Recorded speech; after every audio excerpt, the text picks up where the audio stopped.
My fiancée said marriage felt restrictive and she wanted to experience life without limitations.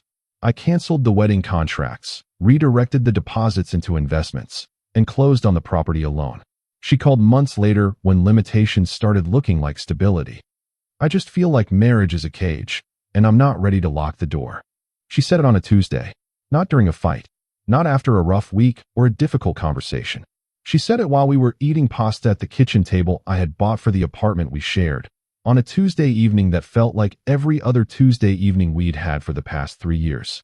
And I put my fork down. I didn't say anything right away. I just looked at her. This woman I had proposed to 11 months ago. This woman who had cried when I got down on one knee. This woman whose hand I had placed a ring on while both our families watched from a restaurant booth. And I searched her face for some sign that she was testing me, or scared, or just having a bad day. She wasn't. She looked calm, almost relieved, like she'd been holding that sentence in her chest for a long time and finally found the courage to let it out. And the worst part? The absolute worst part was that something in me had already known. Let me give you some context before I get into all of it. Hey viewers, before we move on to the video, please make sure to subscribe to the channel and hit the like button if you want to see more stories like this. I was 31 when this happened. She was 29. We had been together for 4 years, engaged for 11 months, and we had a wedding scheduled for 7 months out with a venue deposit already paid, a caterer under contract, a florist who had already started sourcing flowers, and a property, a house, that we were in the final stages of purchasing together. Our life was not theoretical. Our life was on paper, in contracts, in spreadsheets, in calendar invites. And she said marriage felt like a cage on a Tuesday evening while the pasta was still warm. Her name was Nadia, and I want to be clear about something before I continue. Nadia was not a bad person. She wasn't cruel or manipulative in the way people tend to imagine when they hear a story like this. She was charming and spontaneous and the kind of person who made strangers feel instantly comfortable. She was also deeply, fundamentally terrified of anything that felt permanent. I had known this about her. I had seen it in small ways throughout our relationship. The way she would redecorate a room the moment it started feeling too settled. The way she'd get restless after long stretches of routine.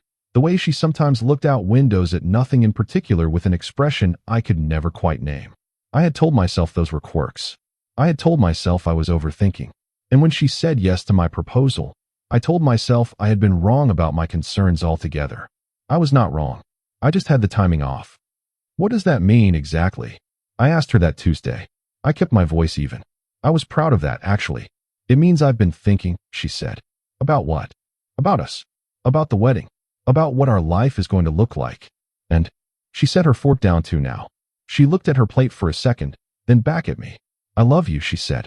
I want you to know that first. But, I said, because there was a but.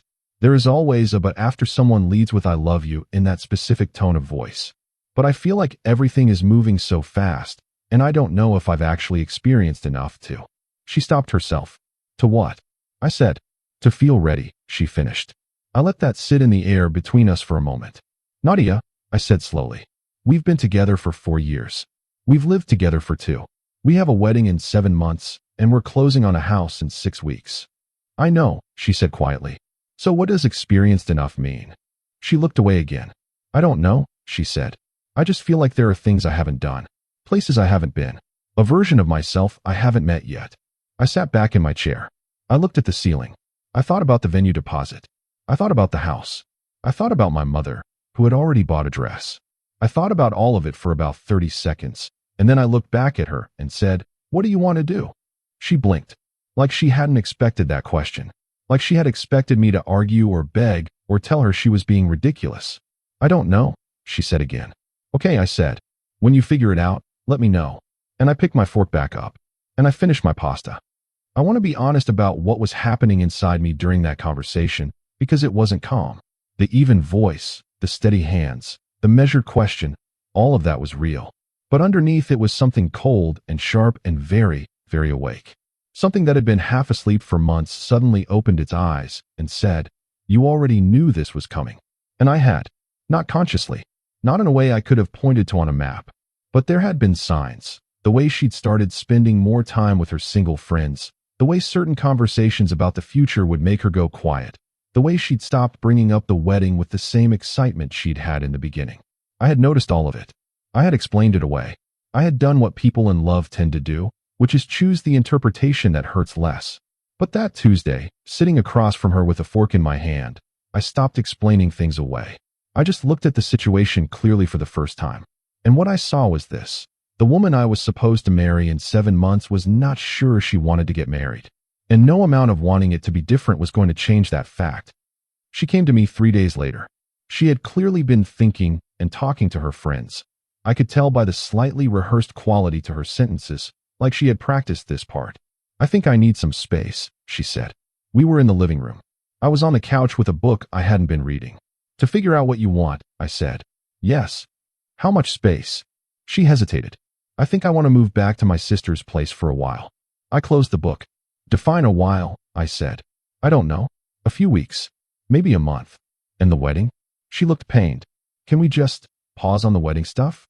Just for now?" I looked at her for a long time. I thought about her sister, Cora, who had never been particularly warm toward me and who had been divorced once already at 32. I thought about Nadia's friend group, half of whom were single, half of whom had made comments at various points about how she was settling down too young. I thought about the venue deposit and the caterer and the florist and the house. And then I said, "Okay." She looked surprised again. "Okay," she repeated. "Go to your sister's," I said. "Take the time you need. Figure out what you want. You're not upset?" I thought about that question. "I'm a lot of things right now," I said honestly. "But mostly I'm just clear." She frowned slightly, like she didn't quite know what to do with that answer. She packed a bag that night. She was gone by morning. And then I called my best friend, Derek. Derek had known me since college, and he was the kind of friend who did not sugarcoat things, which was exactly what I needed at that particular moment in my life. "She said marriage feels like a cage," I told him over the phone. There was a pause on his end. "Okay," he said. "And she wants to experience life without limitations." Another pause. "What does that mean?" "I don't know," I said. "But she's at her sister's house right now figuring it out. And you're at home." "I'm at home." "Doing what?" "Thinking," I said. About what I'm going to do next," I said. Derek was quiet for a moment. Then he said, "What are you leaning toward?" And this is where I want to be precise, because people have asked me this question many times since then, and I want to answer it accurately. I wasn't leaning toward anything out of anger. I wasn't trying to punish her or send a message or make her jealous. I was leaning toward the only thing that made sense to me given the information I now had. She had told me, clearly and directly, that she did not feel ready for the life we were building. She had asked me to pause the wedding. She had moved out. She had chosen, of her own free will, to step back from the thing we had been building together. And I had a choice. I could wait. I could pause everything, put my life on hold, and hope that she came back with clarity that matched mine. Or I could take her at her word. I could accept that she meant what she said, and I could start acting accordingly. "I think I'm going to move forward on my own," I told Derek. "With the house." "With all of it," I said. "The house. The money. All of it." Derek was quiet for a moment. Then he said, "Are you sure?" "Not even a little bit," I said. "But I think it's the right move." Let me explain the financial situation clearly, because it matters. The wedding had cost us, at that point, approximately $42,000 in deposits and contracts. The venue was $22,000 alone. The caterer was $8,000. The florist was $4,000. There were other smaller deposits scattered around. Nadia and I had split most of these costs, though I had covered a larger portion because I earned more. The house was a different situation. We had agreed, early on, that I would cover the down payment, which was $60,000, and she would contribute to the mortgage once we were both living there and married. That had been the arrangement. Her name was not yet on the property documents. The closing date was still 6 weeks out. When I sat down and looked at all of it, here's what I saw. A wedding that might not happen. A house I was about to close on alone. $42,000 in contracts for an event that the other party wasn't sure she wanted. And a very clear fork in the road. I called the venue first. I told them there had been a change of plans and asked about the cancellation policy. The coordinator, a woman named Faye who had been very pleasant during our planning sessions, went quiet for a moment and then walked me through the terms. I would lose a portion of the deposit, not all of it. Their policy allowed for a partial refund if canceled more than 6 months out. We were, at that point, just over 7 months away. So I did the math and I told her to cancel. She asked if I wanted to reschedule. I told her no. I called the caterer next. Similar conversation, similar math, smaller refund. I called the florist. She was actually very kind about it and refunded the full amount because nothing had been ordered yet.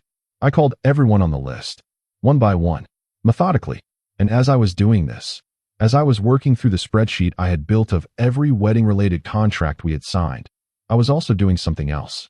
I was thinking about what to do with the money I was recovering. This is the part people find either admirable or cold, depending on their perspective. I did not put the recovered deposits into a shared account. I did not set it aside in case she came back. I took the money, every dollar I had contributed to those deposits that was now coming back to me, and I moved it. Some of it went into a brokerage account I had been meaning to fund more seriously. Some of it went into a high-yield savings instrument my financial advisor had been recommending for 2 years. Some of it went directly toward padding the closing costs on the house, which I was now going to own outright and alone. People have asked me why I didn't wait, why I didn't give her a few weeks and see what happened. And here is my honest answer. Because she hadn't asked me to wait. She had told me she wanted to experience life without limitations. She had moved out of our apartment. She had asked me to pause the wedding. She had, in every meaningful action she had taken, chosen something other than the future we had planned. And I decided that the most respectful thing I could do, both for her and for myself, was to take her seriously. She wanted no limitations. I was going to make sure there were none. The house closed on a Wednesday morning. I signed the papers alone at a long conference table in a title company's office. The agent, a cheerful man named Victor who had been working with us for 4 months, glanced at the empty chair beside me and asked, in a careful tone, whether everything was okay. Fine, I told him. Solo buyer. He nodded like he'd seen this before. Maybe he had. I drove to the house afterward and stood in the empty living room for a long time. The floors were hardwood. The ceilings were high. The light came in through 3 large windows on the south-facing wall. We had picked this house together. We had stood in this exact room together and talked about where the couch would go, and whether we'd paint the kitchen or leave it white, and how the second bedroom could eventually become a nursery. We had talked about all of it. And now I was standing in the room alone with the keys in my hand and the title in my name, and I felt, surprisingly, steady. Not happy exactly, but steady. Like someone who has finally accepted a weather forecast they'd been arguing with for weeks. It was raining. It had been raining. No amount of expecting sunshine was going to change the rain. I texted Nadia that evening. Short and simple. Closed on the house today. My name on the title. Wanted you to know. She didn't respond for 2 hours. When she did, it was a single line. Oh, and then, a few minutes later, are you serious? Yes, I replied. Another long pause. Then, we need to talk.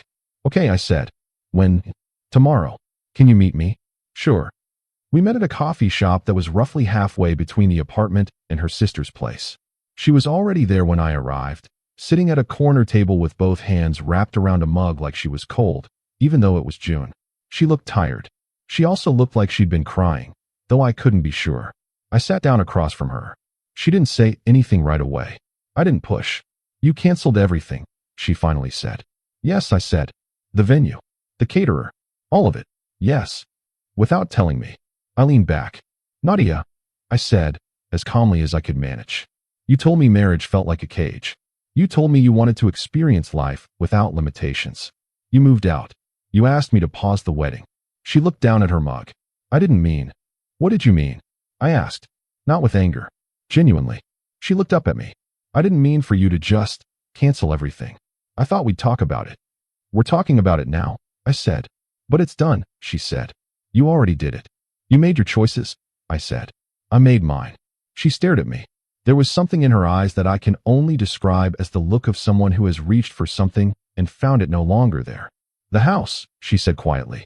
The house is mine, I said. Just mine. She closed her eyes. I thought we'd figure it out, she said. I thought you'd wait. Why would I wait? I asked. And I really wanted to know. Because you love me, she said, and her voice cracked just slightly on the last word. I sat with that for a moment. I do love you, I said. But love isn't the same as suspending my entire life while you figure out whether you want the one we were building. She was quiet. That's not fair, she said finally. Which part? I asked. She didn't answer. I signaled for a coffee, and we sat in silence for a little while. And it was the particular kind of silence that feels like the last few minutes of something, like the way a room sounds after the music stops. She called me a week later, not to get back together, to apologize, actually, which I hadn't expected. She said she'd been thinking about the conversation and she understood, intellectually, why I had done what I did.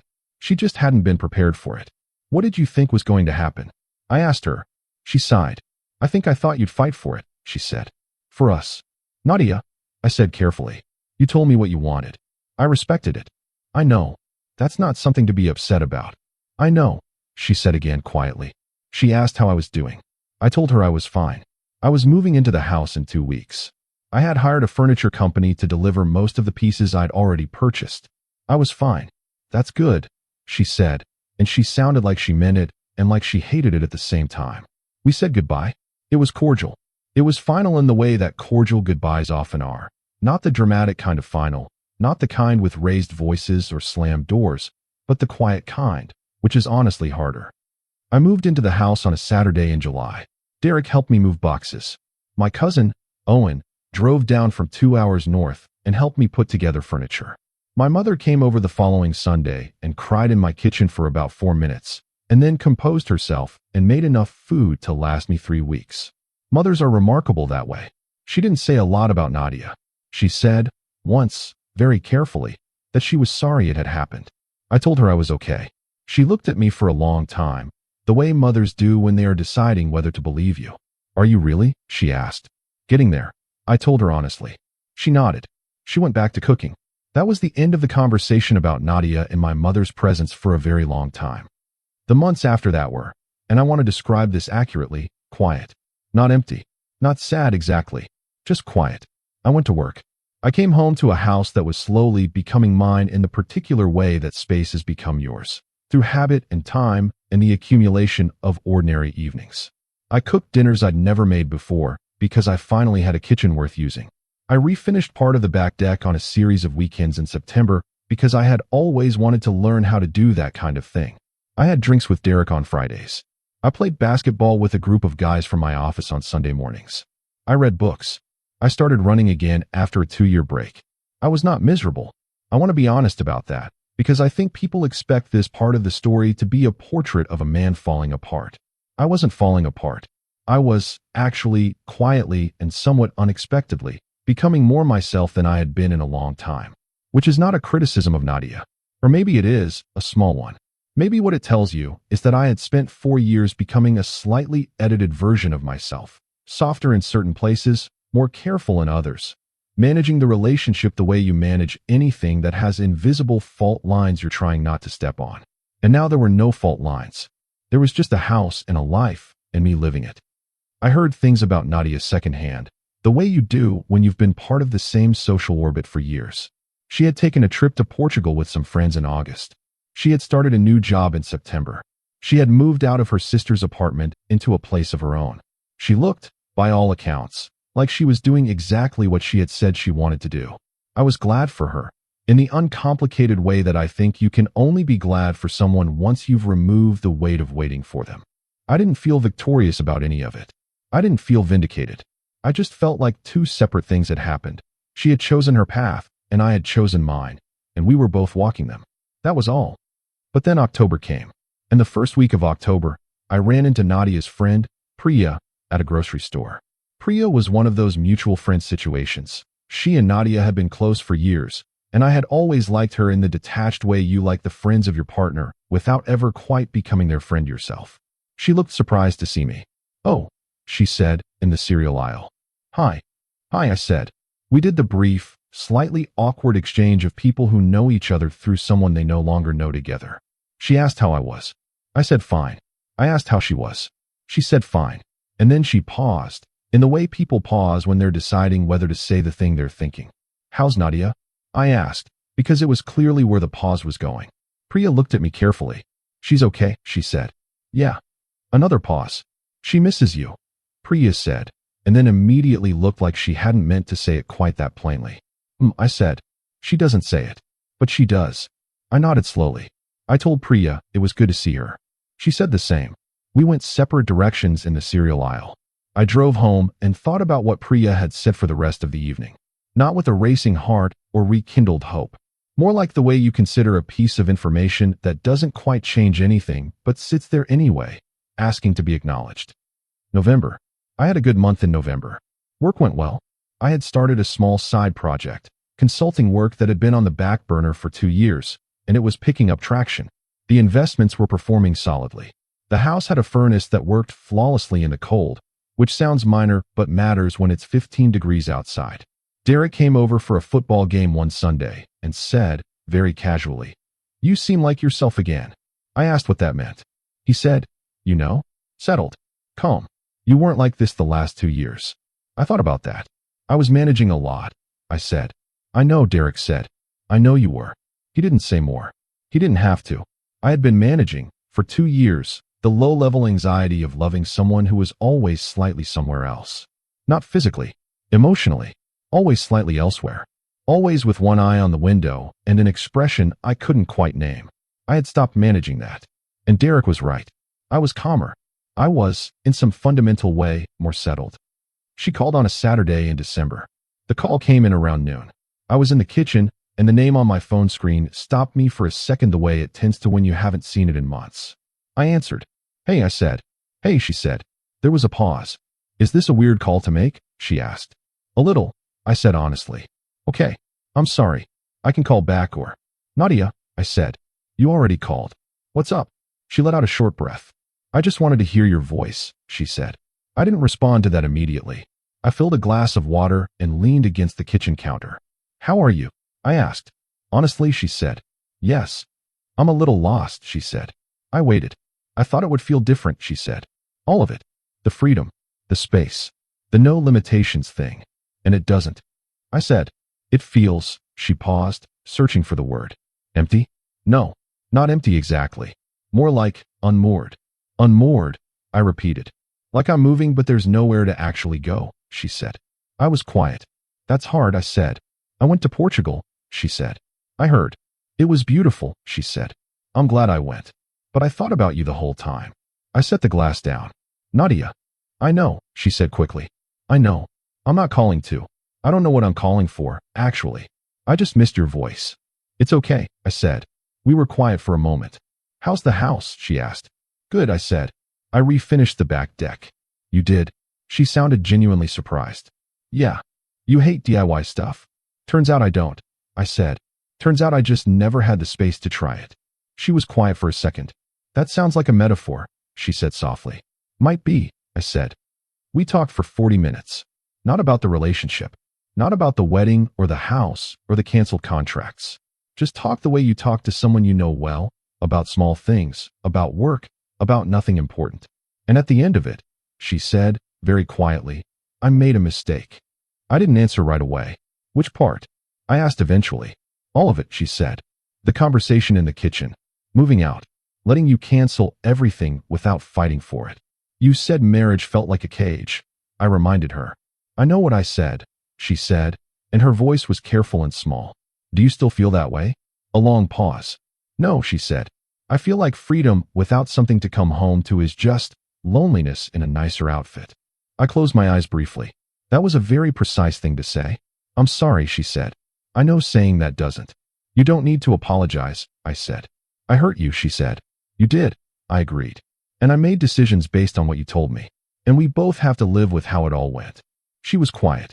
"Are you happy?" she asked. And I thought about the question seriously before I answered it. I thought about the house. The deck I had refinished. The mornings with coffee in the large south-facing windows. The runs. The side project that was gaining traction. The sense of being, for the first time in a while, fully and completely myself. "Yeah," I said. "I think I am." She made a sound that was not quite a laugh and not quite a sigh. "Good," she said, and meant it. "I'm glad. What about you?" I asked. "I'm getting there," she said. It was almost exactly what I had said to my mother months earlier. Getting there. She called twice more after that. Once in January, just to check in.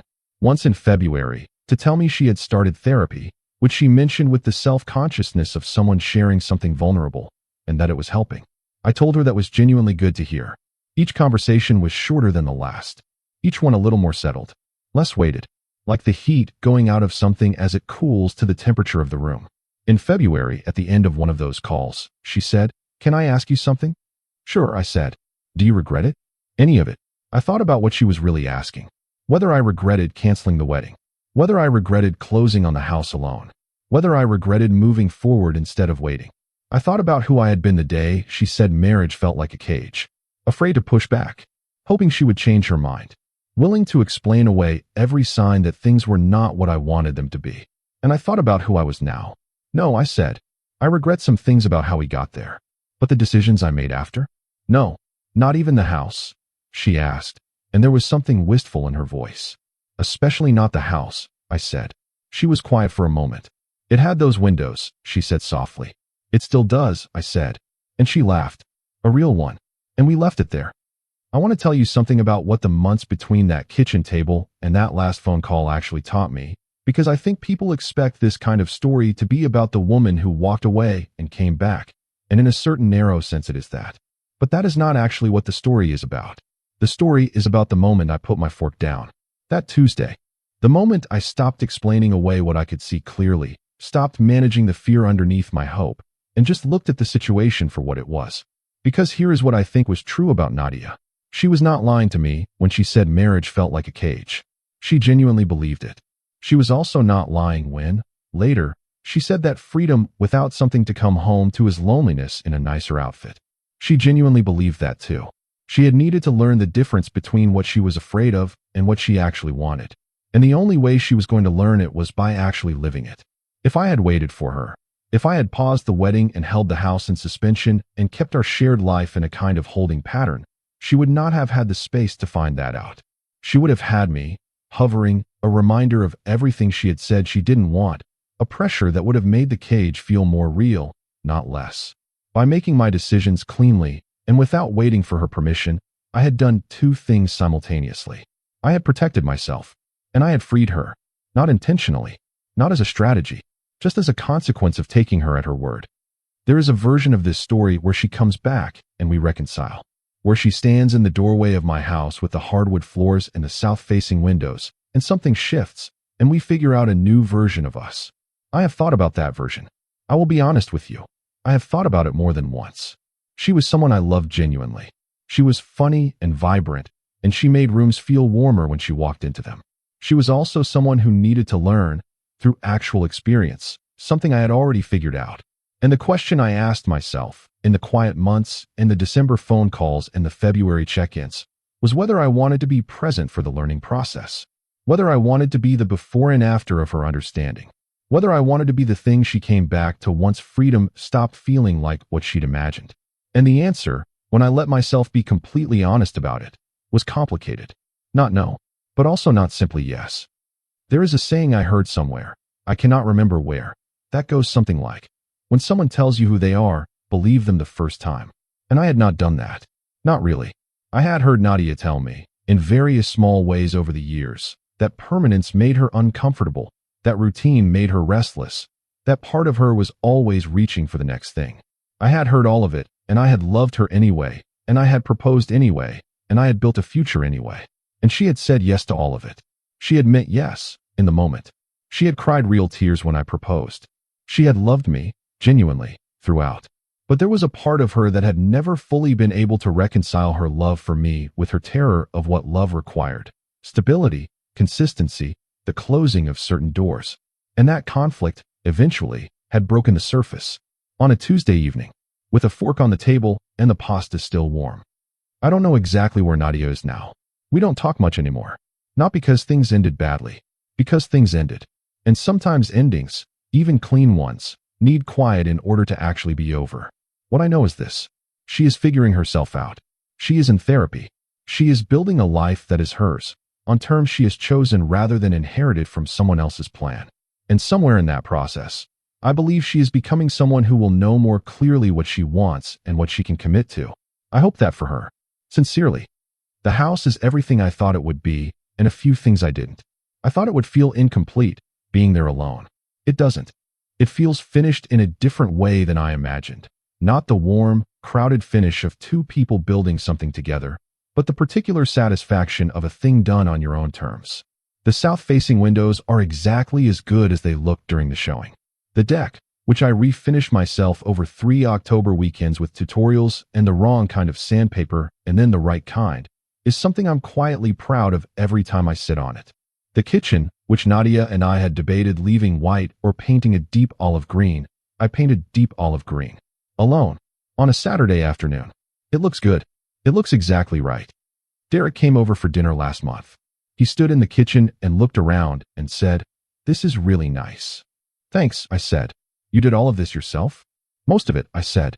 He sat at the kitchen island and was quiet for a minute while I cooked. "You seem different," he said.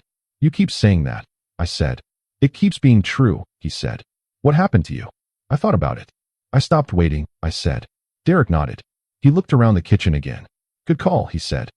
I want to end this by saying something about decisions made in hard moments, because I think that is the actual core of what happened here.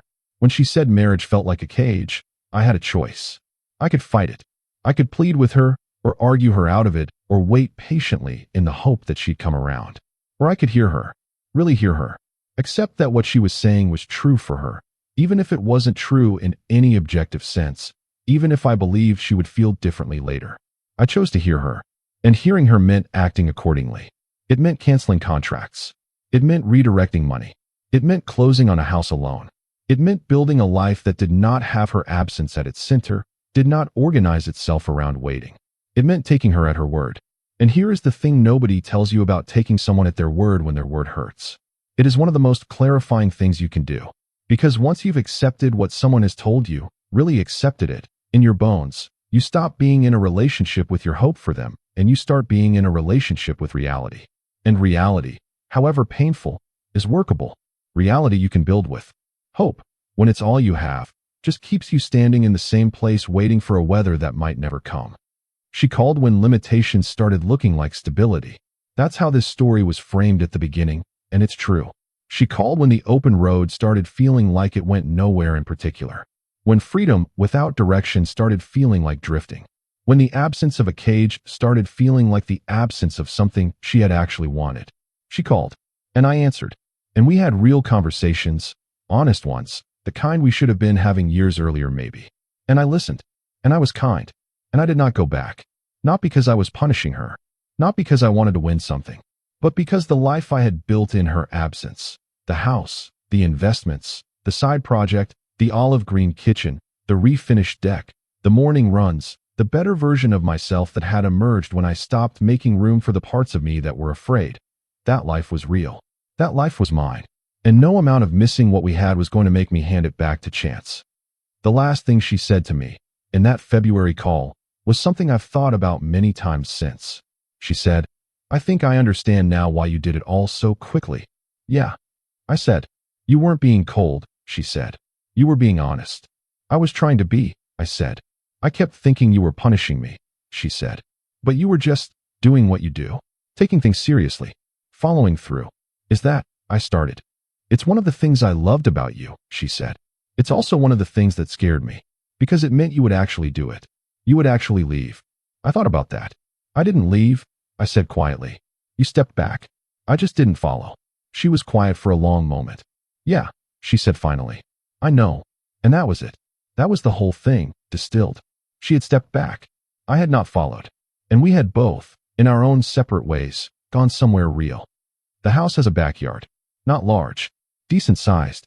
There is a section of it that gets good light in the late afternoon, and last fall I turned it over and built a raised garden bed. I have never grown anything in my life. I don't know yet if anything will come up in the spring. But I put the seeds in the ground, and I covered them carefully, and I watered when it wasn't too cold, and I waited. Not the kind of waiting that is really just hoping. The kind of waiting that has already done the work and just needs time to see the results. There is a difference. I'm learning to tell them apart.